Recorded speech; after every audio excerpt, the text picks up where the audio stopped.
Hello, ladies and gentlemen, boys and girls. I'm RandallMRueff, and today is Friday, December the 9th, 2016 AD. It's approximately 10 a.m., almost 10 a.m. And in this video, I'm going to talk to you about the Baofeng BF-F9V2 Plus. Currently, they're, as far as this line of handy talkies goes, this is their newest model. I'm sure before too long they'll have a newer model, but right now this is the latest model. The dual band, dual display radio, and this is the operating manual PDF. And I thought, as part of my ham radio continuing education, I would make a video discussing this radio because it's the one I want. Of course, I want the blue one instead of the black one. But aside from that, this is the one I want. And I thought I would go over and do a video about all the different parts and just basically go over the operating manual. I've got the operating manual PDF downloaded, so I figured let's make a video discussing it. And there are 74 pages. Now, I'm not going to read everything, obviously, but I'm going to go over the important parts. So, with a little bit of citrus drop, or generic Mountain Dew, to drink when my throat gets a little bit sore from talking too much. Let's begin. So next page. I'll click on the thing. Okay, let's go. Preface, or preface, however you want to say it. Thank you for purchasing the BF-F9V2 Plus, blah, blah, blah. I haven't purchased it because I can't afford it yet, but when I do, I will. This is just the PDF that I downloaded for free off the Baofeng website. Actually, the Baofeng U.S.A. website.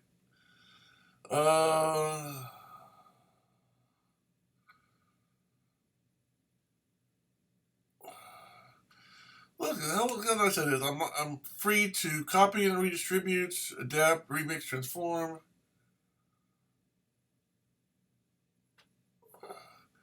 As long as you must give the appropriate credit, provided a link to, and give the changes. I didn't make any changes, but here's the information. And I'm giving them, like I said, you can see all the information in the links in the video, because in the upper corners are at the very top of the three websites. So you can, there's one at the bottom too, so all the information's there. So there's the thing where I can, it even lets me say I can share and adapt, so I'm sharing. Table of contents, more contents, more contents. Safety. This is just the basic stuff you get with all your electronic equipment. Don't soak in water, don't let it sit out in the sun in 300-degree temperature in the sun in your car. Take care of the batteries, don't over short circuit them, blah, blah, blah, blah, blah, blah. Anybody knows anything about electrics or any kind of electronic device, or has ever bought any kind of thing that requires batteries, it's basically the same thing. Don't try to fix it yourself. Do not modify or alter the radio. Of course, you can change the antenna, but that's beside the point. They're talking about the innards.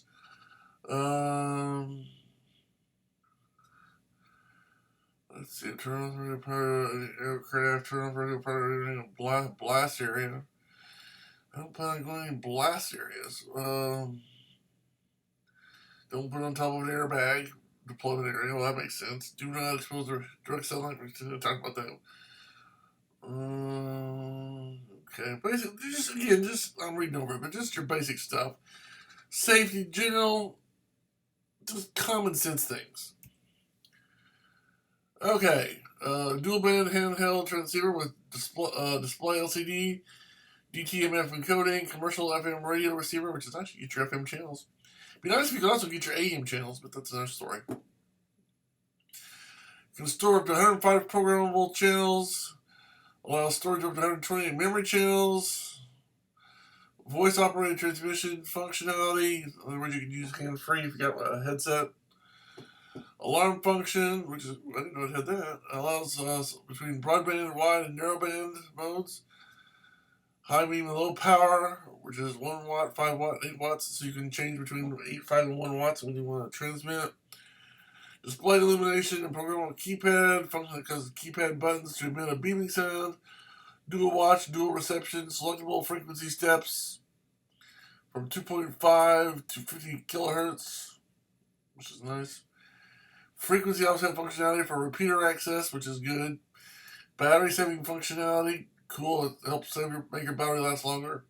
Programmable timer, frequency scanner, function, built-in RX, CT, CSS, and DCS scan, which just means you can basically scan the channels. Built-in LED flashlight, which is nice. I don't know if I'll use that or not if I get it, but it's nice to know it's there.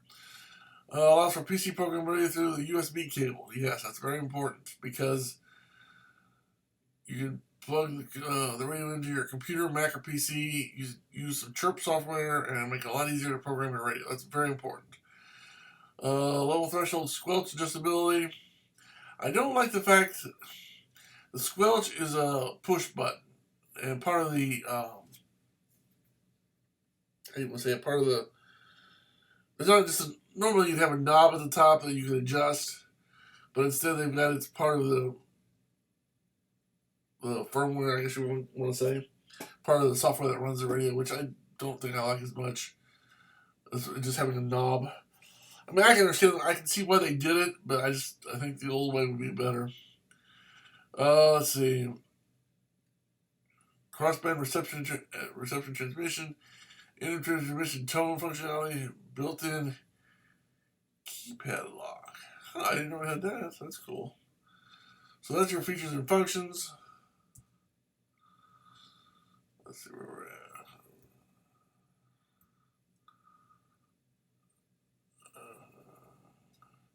Okay, what's in the box? When you buy this radio, or at least the basic radio, what do you get? What's in the box?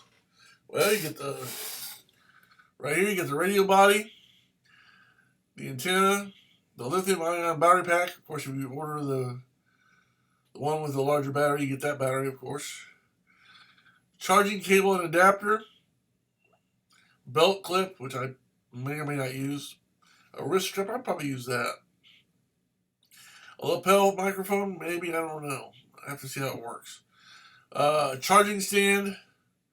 And then the user's guide, which is cool.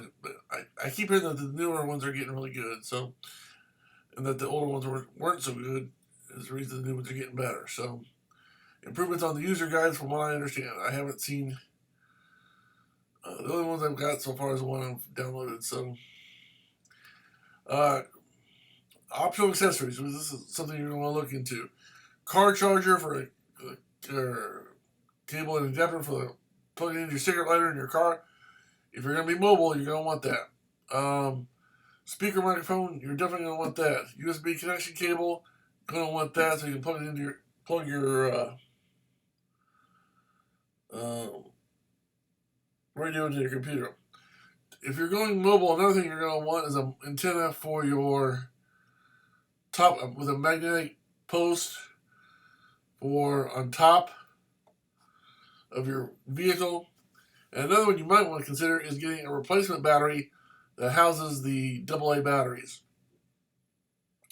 So you can charge up some AA's, stick them in there and use them. There's a specific battery pack that you can take out and insert AA batteries that are rechargeable, and buying that battery pack and using that would be a good feature as well, or a good accessory to have as well. Personally, I would like this, as far as this battery pack, I would prefer to have the larger one, or maybe several, just for backup. But whether you get the standard one, the extended battery, or a combination of those and the battery pack with that you can insert AA batteries, it's always good to have plenty of power. So let's make sure I'm going right here. Okay. Let's talk about how to insert the antenna, which is pretty simple. Just screw it on.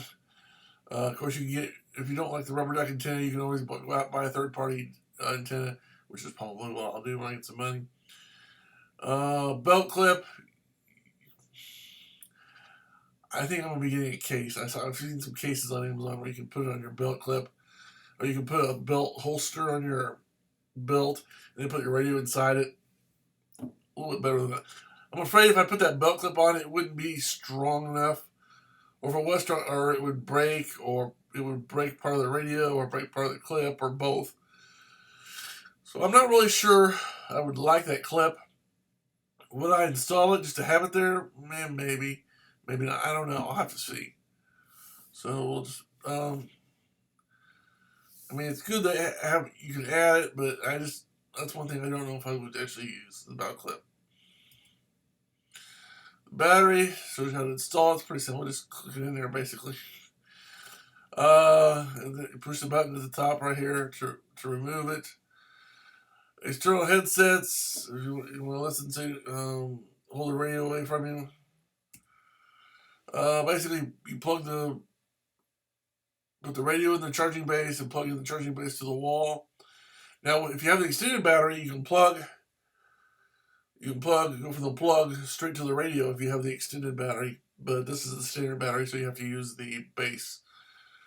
Has an LED indicator, standby, no load, charging, fully charged, and error settings. So the charging station has an LED indication, standby, no load, red LED flashes while green light glows. Charging, red or LED glows solidly. Fully charged, green LED glows solidly. And then an error, if you have some kind of error, a red LED flashes while green LED glows. So depending on the situation of your battery and the charging, etc., the lights or the LEDs on the charging base do different things. So that's kind of nice. Let you know, kind of give you a signal of what's actually going on. Battery maintenance, basically just common sense things. Prolonging the battery life, same thing. Storage, keeping it in a good place. Don't expose it to water. Blah blah blah. In case of exposure to water, it's common sense things. Radio overview. This is an important thing we want to talk about. In fact, that would make a good video. I want to say video for YouTube. The video image, capture image, whatever. Give me some more of my soda pop here to drink. Getting to know the radio. Number 1, antenna. Number 2, right here, flashlight, LED flashlight. 3 is your volume knob. 4, where's 4? LCD display. 5, where's 5? Call button. 6. Monitor button. 7. PTT or push to talk button.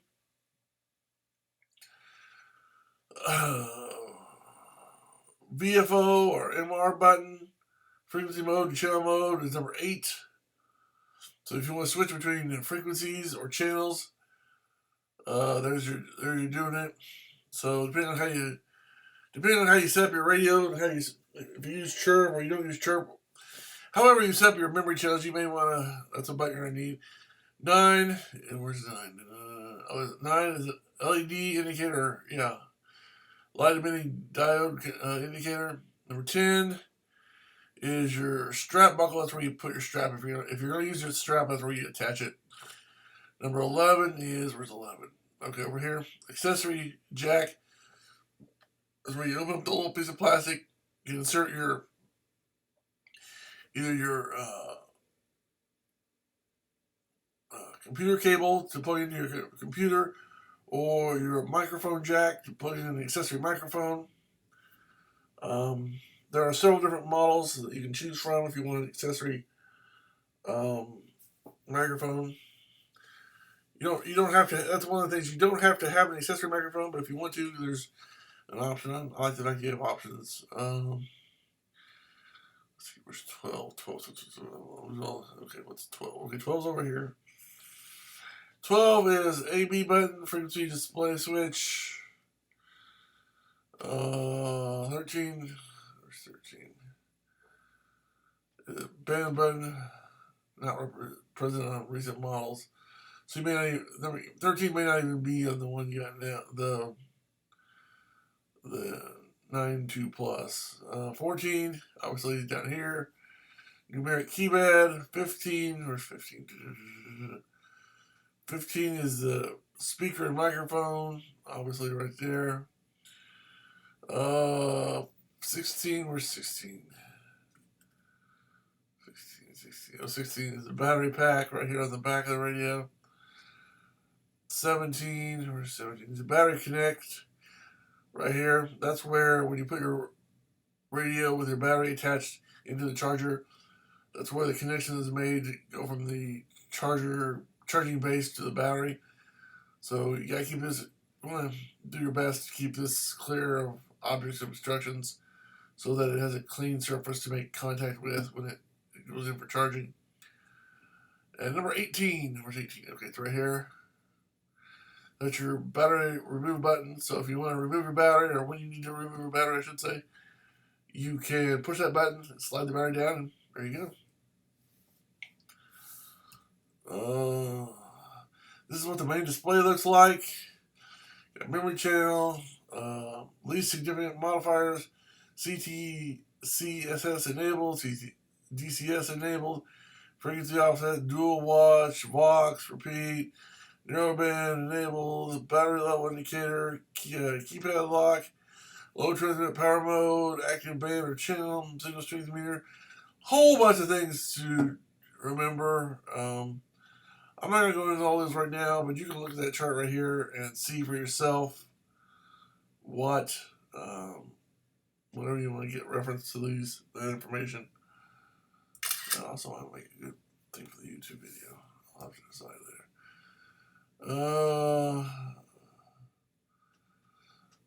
Talk about the LED, the side button 2, VFO, MR button, select button. Okay, talks about the numeric keypad. This talks about inserting your, in this case, is that the USB or is that the speaker? I don't know. Either way, it's probably the same. Point is, you're inserting it into the side of the radio and the electric schematic or design schematic for that.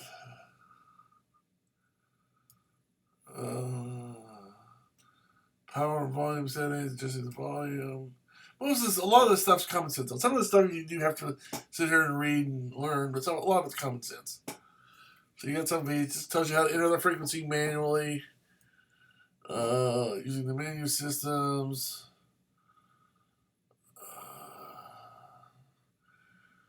This tells you how to use DTMAP, dual tone multi-frequency.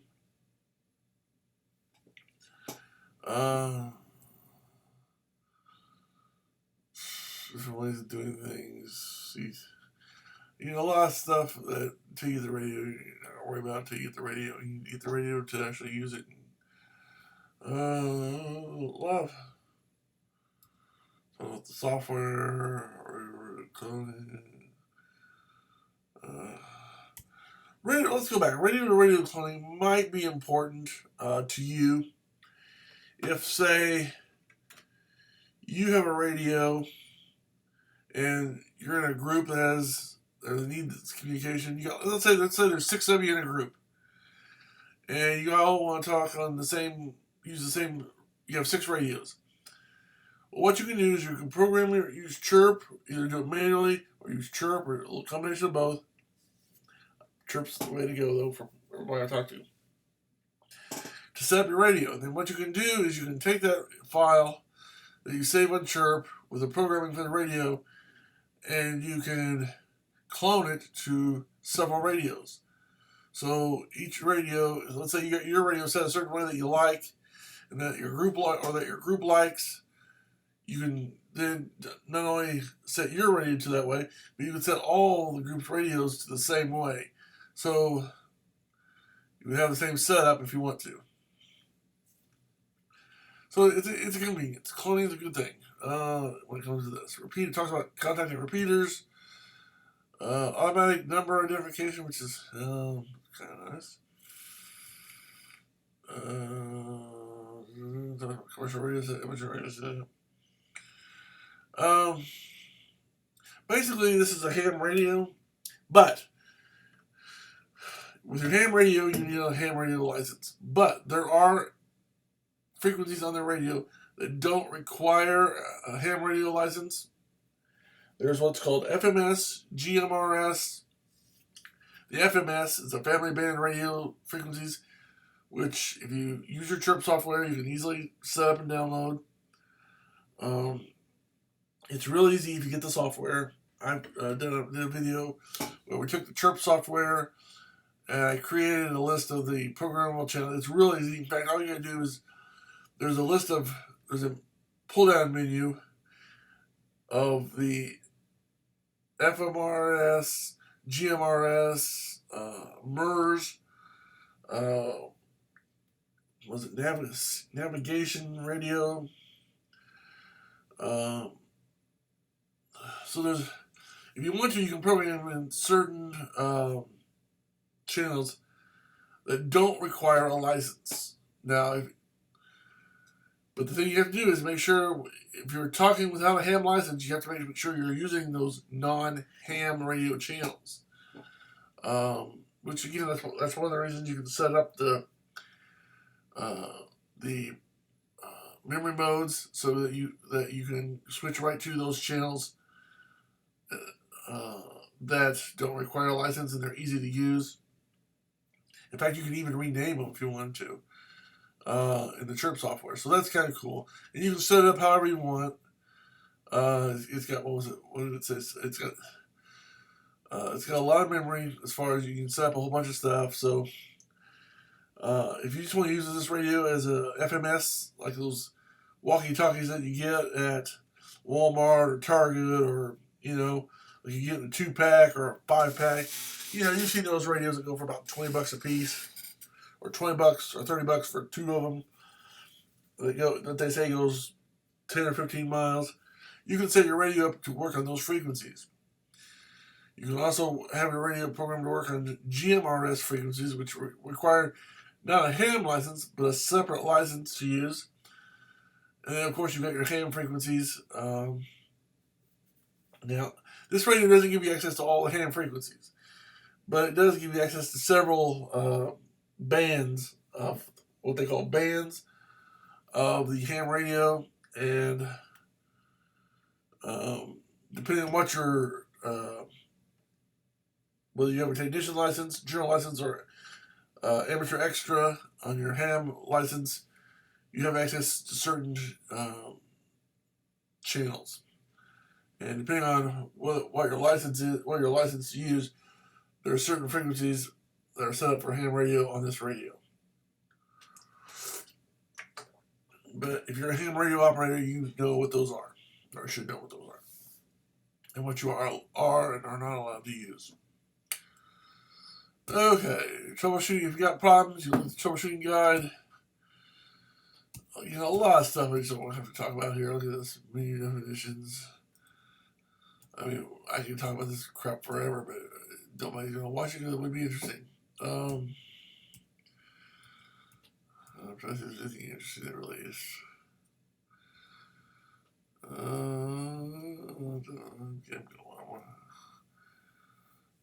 Okay. All right, let's talk. Here's what I want to talk about: general specifications or technical specifications. This is what a little bit of what we were talking about earlier. Okay, so the frequency range in megahertz, 65 to 108 is RX only. 136 to 174 is RX TX. 400 to 480 is RX TX. 128 memory channels. Frequency stability of 2.5 ppm. I'm not sure what that is. Frequency steps. In other words, you can step up your frequency by 2.5, 5, 6.25, 10, 12.5, and 25. If you just want to, if you want to step it up, have a button to step it up.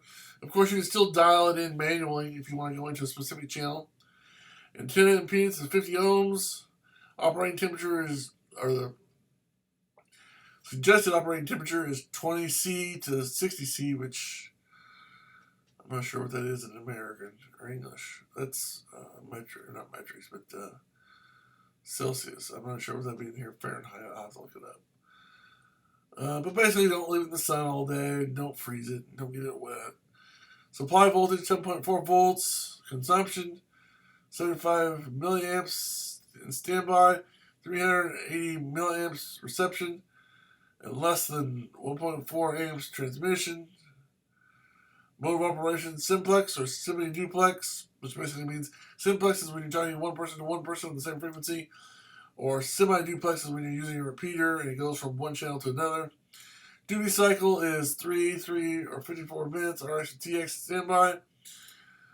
Dimensions are 58 by 110 by 32, and weight is in grams, 214. Now, if I remember my measurements right, 1 gram is 2 paper clips. I remember this right from grade school.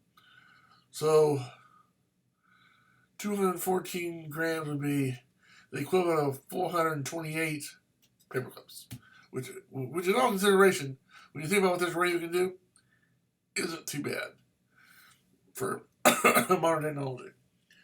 Yeah, could they design something better? Yeah. Will they design something better? Yeah. But for right now, this isn't too bad, especially when you consider the price. Do I wish it was cheaper? Yeah, sure. I wish it was free, but that's beside the point. Okay, transmitter. 401 watts. That's the old one. The new one is more. FM modulation, mission class, blah, blah, blah. Side bands, wide bands. Receiver, blah, blah, blah, blah.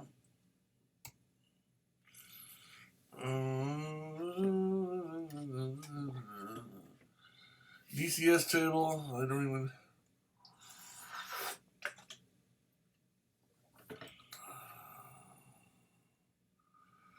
Okay. What is this? So you can fill out your warranty certification. Let's see the name of it. Dealer or whatever.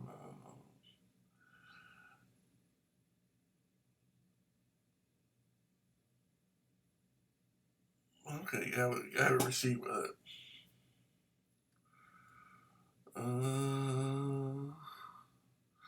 Okay. This is their sources, so I'm going to give you their sources. They're nice enough to let me make this video, so I'm going to give them the sources to give them a little shout out. BaofengRadio.us, Miclor.com/UV5R, BaofengRadio.com/EN, which I assume is English.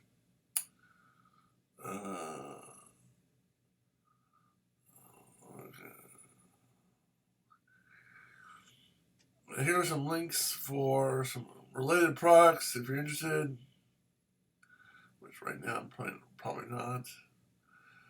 But that's page 74 of 74. So there you have it, ladies and gentlemen, boys and girls. The Baofeng BF-F9V2 Plus operating manual PDF overview by myself, RandallMRueff. I hope you enjoyed it and have found it either informative, educational, or entertaining, or combination thereof. And hopefully it will be useful to you. So, until next time, I'm RandallMRueff. Thanks for watching. Have a good day, and may God bless you.